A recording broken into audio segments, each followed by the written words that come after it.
Noticentro 1, CMI. Biden rompe récord en votación popular y alcanza ya 306 delegados con su victoria oficial en Arizona y Georgia. China reconoce triunfo de Biden y lo felicita. Comisión investigadora de Trump dice que estas fueron las elecciones más seguras de la historia.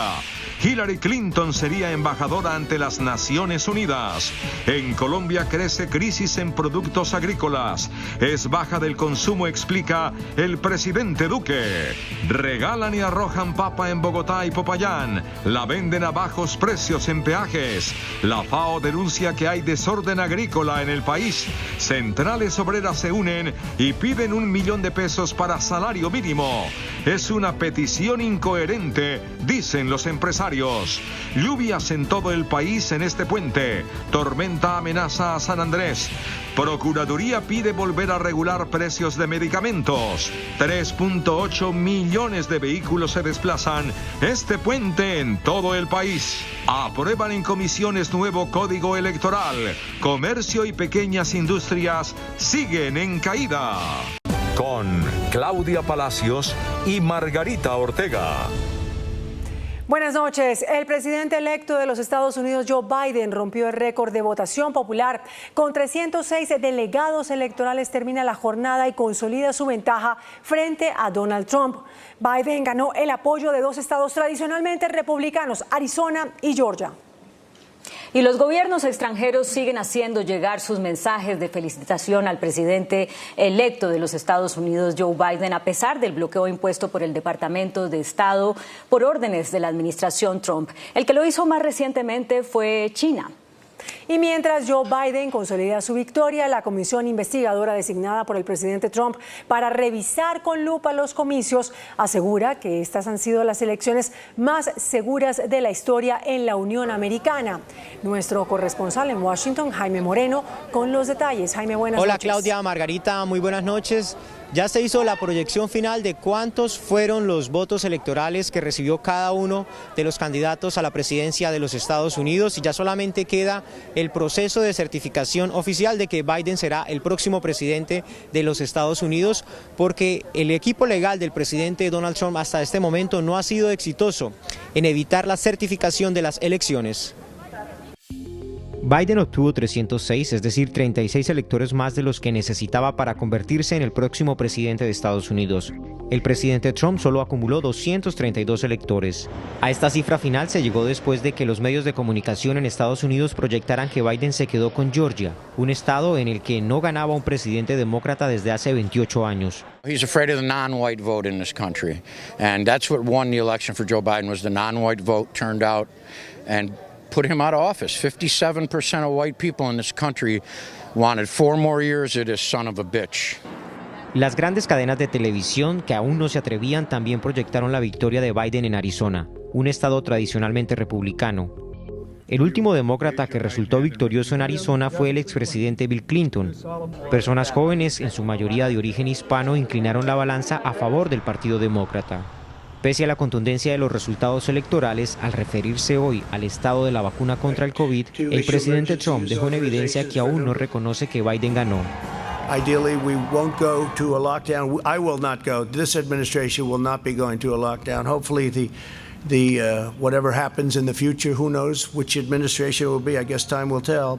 La batalla legal del presidente Trump para cambiar el resultado de la elección en las Cortes no despega. En Michigan, un juez federal rechazó la solicitud de demorar la certificación de las elecciones por falta de evidencias. En Arizona ocurrió lo mismo. Inclusive los abogados de Trump reconocieron que la demanda no iba a cambiar el resultado final. Esta noche, a los alrededores de la Casa Blanca se ha dispuesto de un gran operativo de seguridad debido a la movilización de personas que apoyan al presidente de los Estados Unidos, Donald Trump, que están viajando hacia la ciudad de Washington para una marcha programada el día de mañana.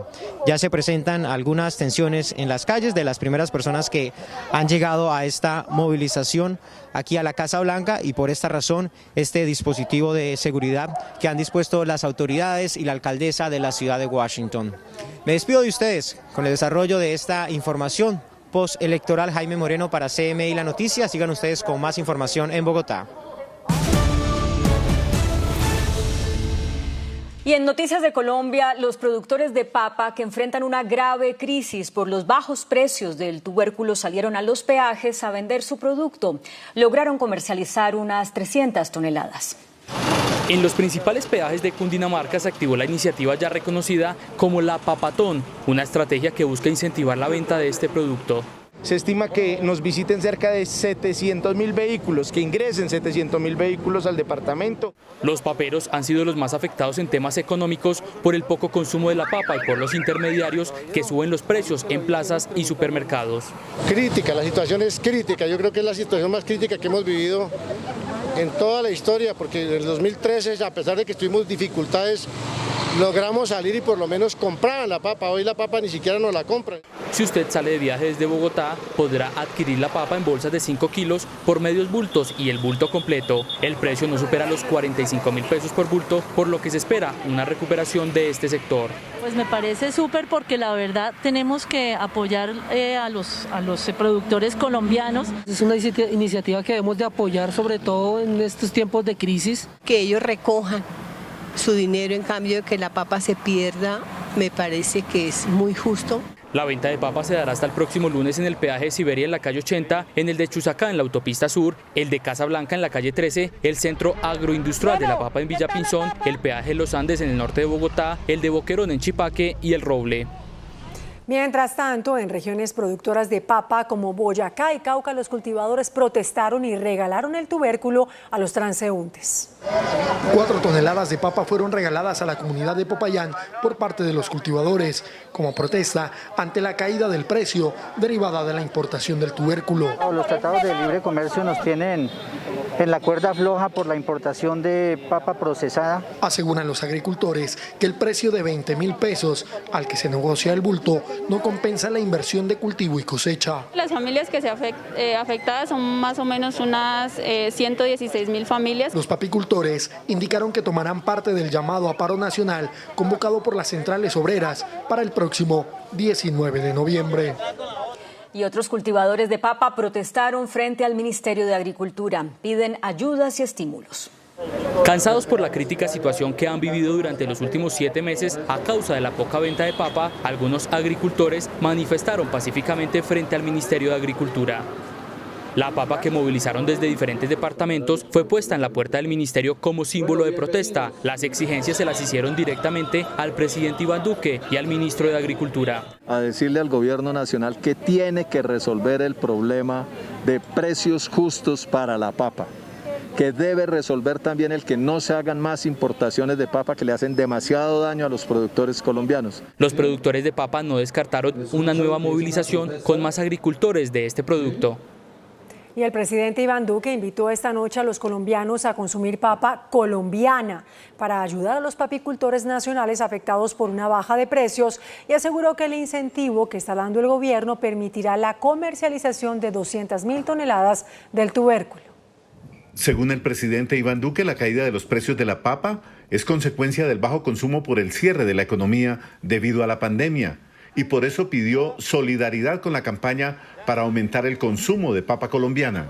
Hoy tenemos todos que ser solidarios, estamos contribuyendo desde el gobierno con esta campaña, se une también el sector privado, pero salgamos todos a comprar la papa colombiana, miremos las recetas que podemos hacer en casa de cara a las próximas semanas, también a las fiestas decembrinas. Duque afirmó que con el incentivo para la comercialización que está dando su gobierno, los paperos pueden vender a precio justo 200.000 toneladas de la cosecha de fin de año. Bueno, a comer papita entonces. El representante en Colombia de la Organización de Naciones Unidas para la Alimentación, la FAO, Alan Boyanik, dijo que Colombia requiere una reorganización del campo para mejorar los índices de rentabilidad de los productores. A propósito de la crisis de varios sectores agrícolas del país, la Organización de las Naciones Unidas de la Alimentación y la Agricultura, la FAO, recomendó el reordenamiento de la producción con el fin de buscar un equilibrio entre la oferta y la demanda.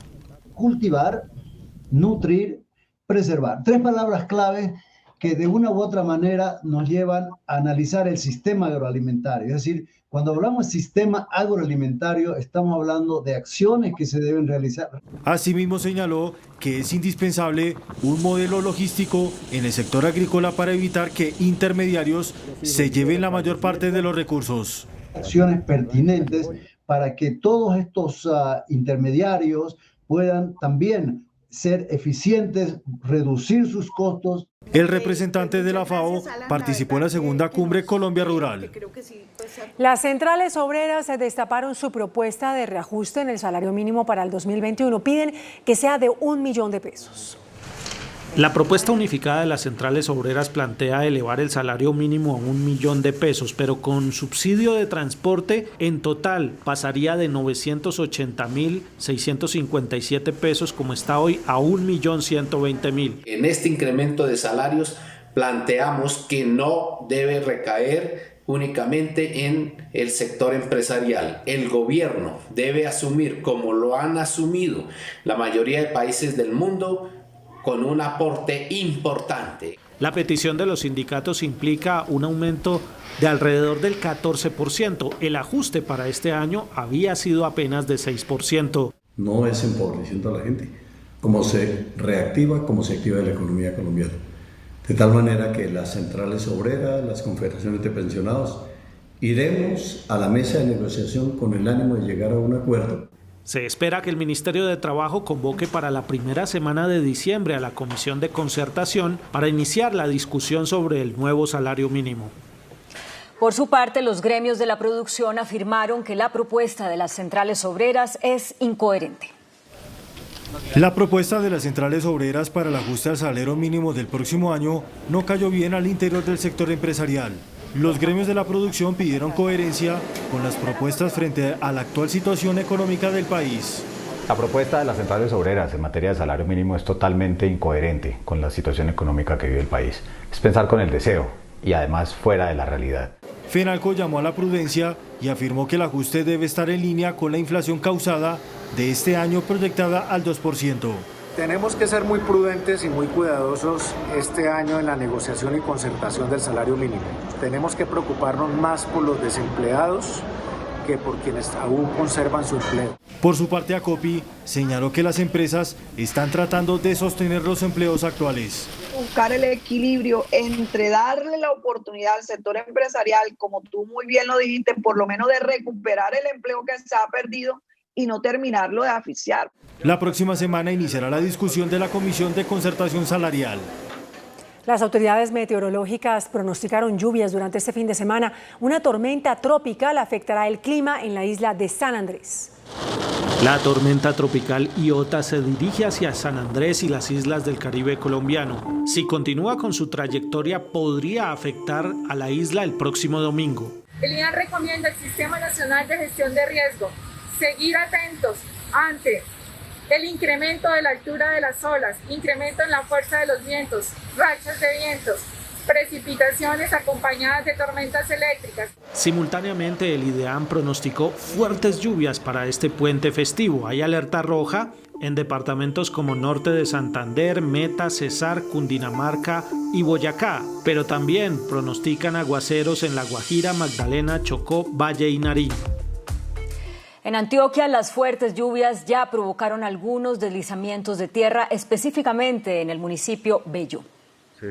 Este es el derrumbe de grandes proporciones ocasionado por lluvias que afectó estructuras y terrenos de 3 empresas ubicadas en la autopista Medellín-Bogotá a la altura del municipio de Bello.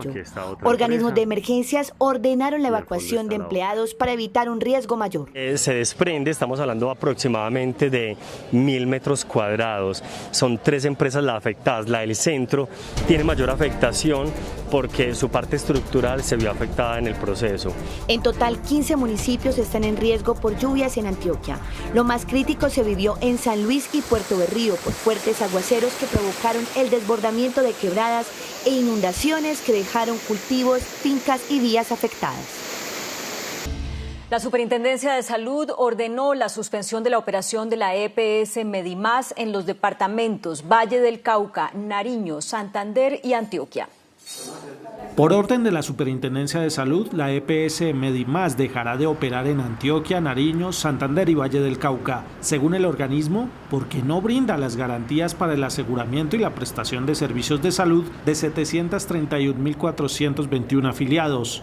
Vamos a seguir tomando decisiones, sé que se están generando angustias, recientemente ya tomamos decisiones con otras EPS. Y vamos a seguir sacando a esas EPS que no ven la salud como un derecho fundamental. Medimás respondió en un comunicado que con la sanción de la Superintendencia de Salud serían 15 departamentos en los que se revoca parcialmente el funcionamiento de la EPS, afectando a los usuarios y a las 710 familias que dependen directamente de la entidad. Esta semana la Supersalud ya había sancionado a Confamiliar Bolívar y a Confacundi. 1 millón de afiliados tendrán que ser reubicados. Entre tanto, en Cali hay incertidumbre entre los usuarios de Medimás. No tienen claro cómo se hará su traslado a otras EPS. Con preocupación recibieron los afiliados a Medimás la decisión de la Superintendencia de Salud sobre suspender los servicios de la EPS en el Valle del Cauca. Queremos que los entes de control en cabeza de la Superintendencia les den garantías en la atención a esta nueva decisión que tomaron. Son 259.111 usuarios de Medimás afiliados en el departamento que deberán ser trasladados a otras entidades de salud. Vemos con gran preocupación que la EPS Medimás ya estaba suspendiendo servicios. Pues me preocupa dónde vamos a caer. De acuerdo con el organismo de control, la EPS Medimás tiene irregularidades como el retraso en la entrega de medicinas y de hasta 152 días para brindarles a los pacientes una atención con médico especialista. La Procuraduría le pidió al Tribunal de Cundinamarca que ordene la creación de un plan para regular los precios de los medicamentos en aras de evitar que los usuarios paguen sobrecostos. En una acción popular que es estudiada por el Tribunal de Cundinamarca, la Procuraduría advierte que anualmente el sistema de salud pierde más de 600.000 millones de pesos por la falta de control en los precios de los medicamentos. Más de 62.000 medicamentos son adquiridos con recursos de la Seguridad Social y con recursos de los ciudadanos sin ningún tipo de valor de venta máximo. Según la Procuraduría, más del 73% de los precios de los medicamentos no están regulados, por lo que la entidad pide medidas urgentes. El año 2015 y el año 2017 se pagaron 2.6 billones de pesos aproximadamente por medicamentos no incluidos en el plan de beneficios. El tribunal ya inició con el estudio de la acción judicial radicada por la Procuraduría, con la que se regularía el proceso de importación y comercialización de los medicamentos. En Colombia, la cifra de nuevos contagios de COVID-19 se mantuvo por encima de los 8.500 en las últimas 24 horas y fueron reportados 178 decesos. El Ministerio de Salud confirmó para este viernes 8.685 nuevos casos positivos de COVID-19. Los contagios se dieron en su mayoría en el departamento de Antioquia con 1.710, luego aparece Bogotá con 1.443 y Valle con 898. A la fecha en el país ya han contraído COVID-19 1.182.697 personas. Los casos activos siguen disminuyendo, hoy son 56.997. Hoy se confirmaron 178 decesos, de los cuales 157 son de días anteriores. Las muertes en Colombia ya suman 33.699. Los recuperados fueron hoy 7.649 para un total de 1.089.340. Hoy se procesaron 50.632 pruebas en los laboratorios del país. Debido a las restricciones para evitar la propagación del COVID-19, el homenaje a las víctimas de la avalancha en Armero, ocurrida hace 35 años, fue austero. La pandemia también apagó la conmemoración de los 35 años de la desaparición de Armero. Este camposanto, que cada año era más visitado por turistas, sobrevivientes y familiares para un reencuentro, hoy tuvo el más pálido de los ambientes, porque la alcaldía de Armero Guayabal, atendiendo directrices del gobierno nacional, prohibió los actos para evitar aglomeraciones y disparar los contagios de COVID-19. Por el tema del COVID-19, lastimosamente, hoy día 13 de noviembre no se puede conmemorar la Santa Misa como lo veníamos haciendo durante hace 35 años. Los pocos asistentes se conformaron con visitar algunas tumbas de familiares y de casualidad reencontrarse con amigos y uno que otro pariente. Ya muy pocos vienen, sobre todo por la edad, ¿no? Porque pues usted sabe que entre más edad más peligro se corre. Armero Guayabal hasta hace algunas semanas presentaba 3 casos de COVID-19 y hoy tiene ya 35 casos activos. El ministro de Defensa, Carlos Holmes Trujillo, insistió en sus denuncias sobre una supuesta campaña de desprestigio contra las fuerzas militares.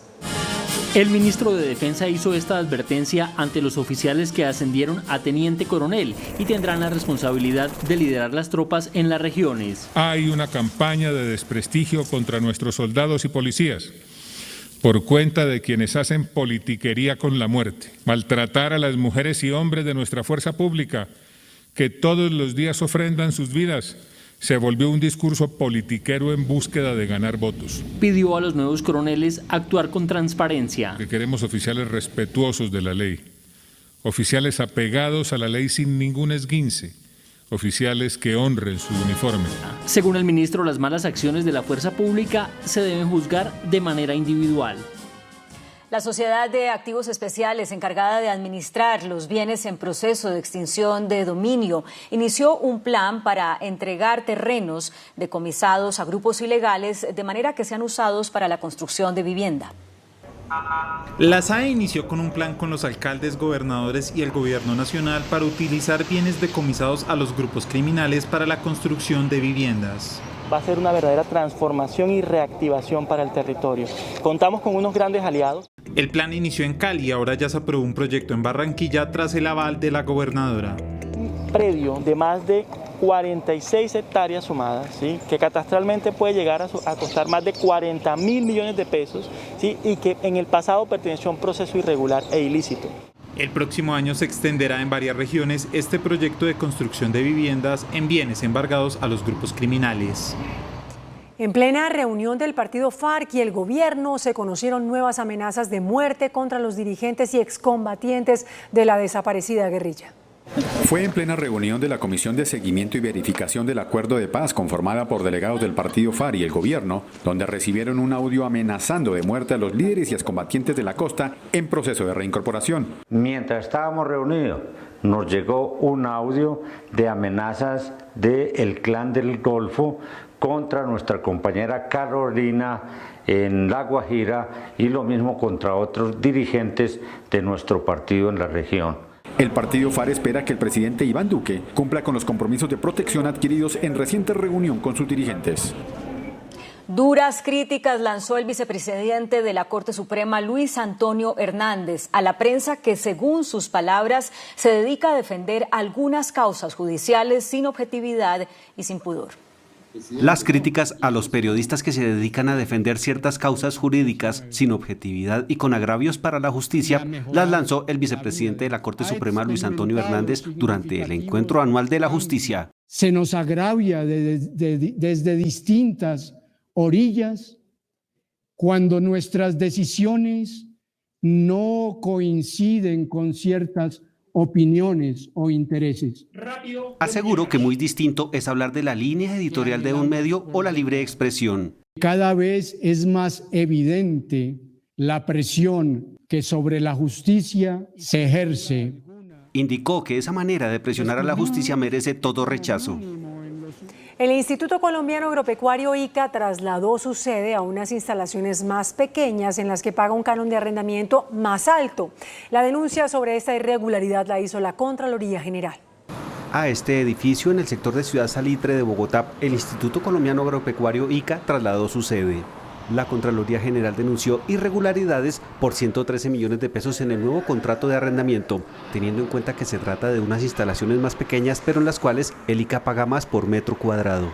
La entidad desconoció los principios de economía, transparencia y selección objetiva. El cambio de sede del ICA parece ir en contravía de un decreto del Ministerio de Hacienda sobre austeridad expedido en julio con ocasión de la pandemia y en el que se advierte que en las entidades del gobierno solo procederá cambio de sede cuando no genere impacto presupuestal.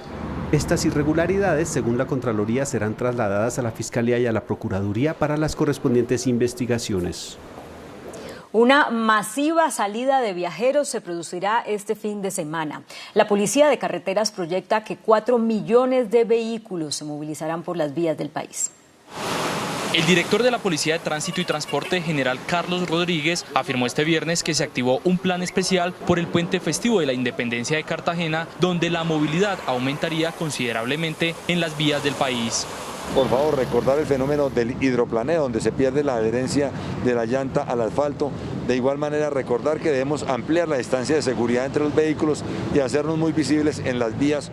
tenga en cuenta algunas recomendaciones para prevenir accidentes de tránsito, pues según cifras oficiales, en los primeros 10 meses de este año han fallecido 4.156 personas en siniestros viales. Es un fin de semana que además tiene temporada de lluvias, por eso tenemos que ser muy cuidadosos con el tema del exceso de velocidad, que es el que más víctimas reclama. El gobierno nacional hizo un llamado al autocuidado, pues la pandemia sigue activa. Hoy se registró un duro enfrentamiento entre la alcaldesa Claudia López de Bogotá y el presidente del Consejo, Carlos Fernando Galán. Se tildaron de mentirosos. La pelea se originó luego que Galán denunciara que en la construcción del nuevo plan de ordenamiento territorial de la ciudad participaba un funcionario relacionado con el volteo de tierras en Cundinamarca. El presidente del Consejo denunció que en la construcción del nuevo plan de ordenamiento territorial está César Augusto Carrillo, quien trabajó en la gobernación de Cundinamarca con Jorge Rey.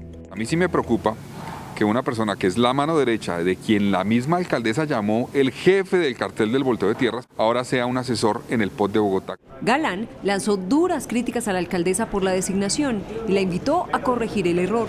Yo lo que estoy haciendo aquí es prender una alarma. La alcaldía desvirtuó los señalamientos y dijo que César Carrillo trabaja en la Secretaría de Desarrollo Económico como director de abastecimiento. No tiene nada que ver con el POT. El POT de Bogotá lo estamos haciendo directamente in-house desde la Secretaría de Planeación. La alcaldesa terció en la pelea a través de Twitter. Carlos Fernando Galán miente. El POT de Bogotá solo lo coordina Adriana Córdoba, nuestra intachable secretaria de Planeación. Por la misma vía respondió Galán. Alcaldesa dice que yo miento, que César Carrillo no tiene nada que ver con el POT. Se contradice con lo que ella misma anunció hace varias semanas.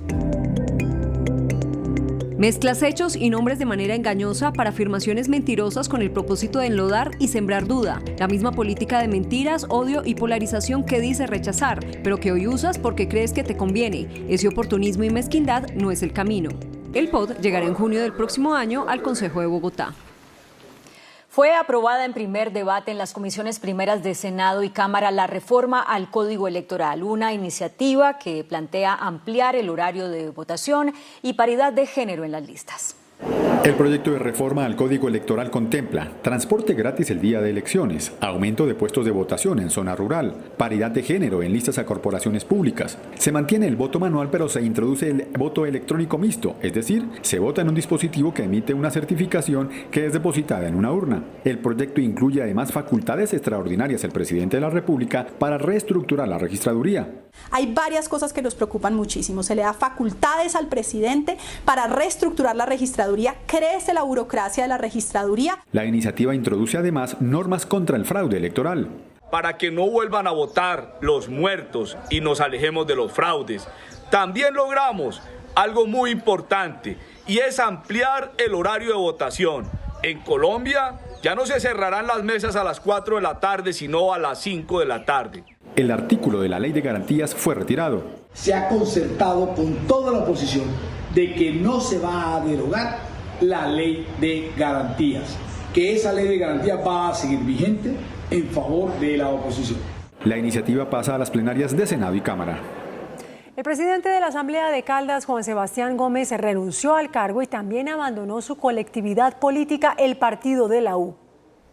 El presidente de la Asamblea de Caldas, Juan Sebastián Gómez, miembro del partido de la U, presentó renuncia a su cargo en la Duma departamental, al mismo tiempo que se retiró de su partido político. Dice que esto por diferencias con las directivas de la colectividad. Pero digamos que uno ve que el partido vuelve a caminar como hacia la derecha y la verdad Juan Sebastián Gómez no se encuentra ahí. Afirma que su aspiración es participar en las próximas elecciones al Congreso de la República y que está buscando partido para ello. Obviamente será un partido de centro, centro-izquierda, ojalá muy de centro, con quien tengo más acercamientos, con quien he conversado más, es con las personas del partido Alianza Verde. Su renuncia se aplicó de manera inmediata, por lo que hoy ya no asistió a la Asamblea de Caldas. El DANE reveló que el comercio reportó una contracción de menos del 0.8% al cierre de septiembre.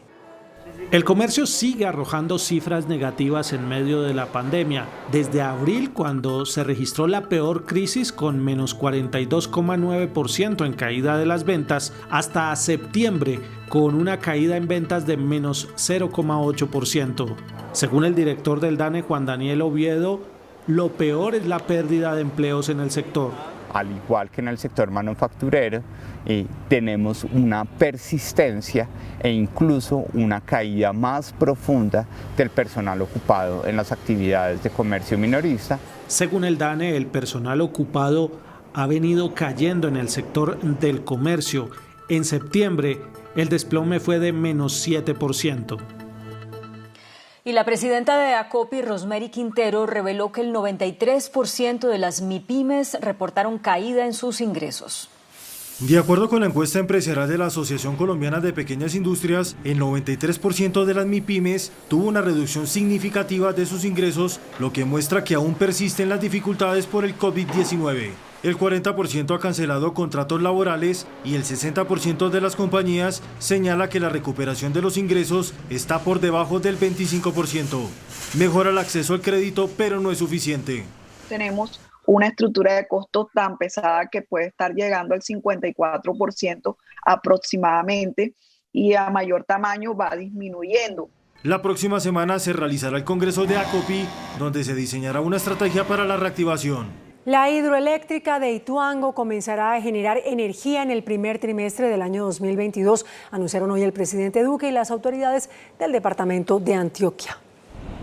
El presidente Iván Duque, las autoridades antioqueñas y de Medellín realizaron hoy un recorrido por las instalaciones de la hidroeléctrica de Ituango, la gigantesca represa del río Cauca que se está recuperando después de la contingencia que afrontó hace 2 años. Que continuemos el año entrante con el cronograma de obra y que nosotros tengamos en el primer semestre del año 2022 las turbinas también instaladas y funcionando. Es sin ningún lugar a dudas un mensaje de optimismo, un mensaje de esperanza para toda Colombia. Que va a ser una gran noticia para Colombia, para Antioquia y para empresas públicas de Medellín. El cuarto de máquinas de Hidroituango, que había sido inundado para enfrentar la emergencia, ya está en plena recuperación.